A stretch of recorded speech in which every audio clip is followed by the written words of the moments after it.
Bonjour à toutes et à tous. Je n'ai pas pu être là aujourd'hui parmi vous pour la 8e édition du meilleur développeur de France, mais je tenais à vous adresser quelques messages. Vous avez été, je crois, près de 2000 à participer à cette compétition, donc c'est absolument extraordinaire. Ça envoie un message d'attractivité des métiers des codes, et puis ça montre que la France, elle a tout un pool de talents dans cette nouvelle révolution du numérique qui vont nous permettre de créer des entreprises, de développer nos entreprises, et puis de réussir la transformation du numérique. Et je pense que ce que vous faites aujourd'hui est extrêmement important. Je sais que vous le faites notamment avec la grande école du numérique. Et il faut savoir que le combat pour les emplois du numérique, pour faire en sorte qu'il y ait plus de gens qui aillent vers les métiers de code, plus de filles notamment, est extrêmement important.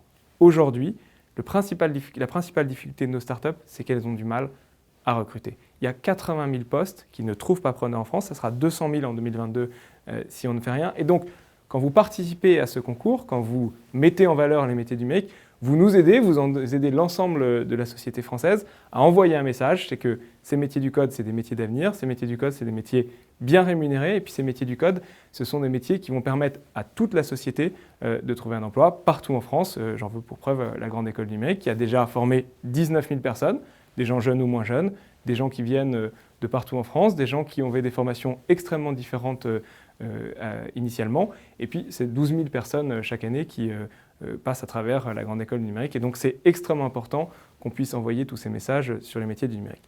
Dernier message, et qui également me tient beaucoup à cœur, c'est le thème un peu spécifique que vous avez retenu cette année, qui est ce thème de la place des femmes dans le numérique, sur lequel on doit tous et toutes se mobiliser parce que les femmes sont encore trop peu nombreuses. Je crois que dans les métiers du code, c'est 10%, ce qui est extrêmement faible. On doit faire en sorte qu'il y ait plus de femmes qui aillent vers les métiers du code. On doit faire en sorte qu'il y ait plus de femmes qui créent leur start-up.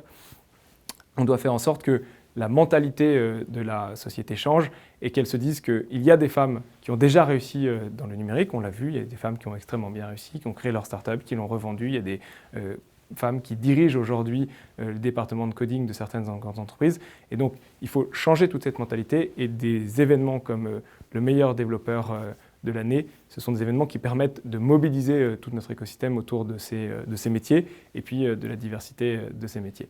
Donc soyez très fiers de ce que vous faites aujourd'hui, de ce que vous avez fait jusqu'ici. Ce que je vous propose, même si je n'ai pas été là, c'est que le meilleur développeur de France, celui qui va gagner le prix Genius, ait l'occasion de venir à Bercy dans mon bureau de secrétaire d'État au numérique. Mais en tout cas, je veux que chacune et chacun d'entre vous, tous ceux qui ont participé à l'édition de cette année, soient extrêmement fiers de ce qu'il ou elle a fait, parce que l'avenir de la French Tech, c'est vous.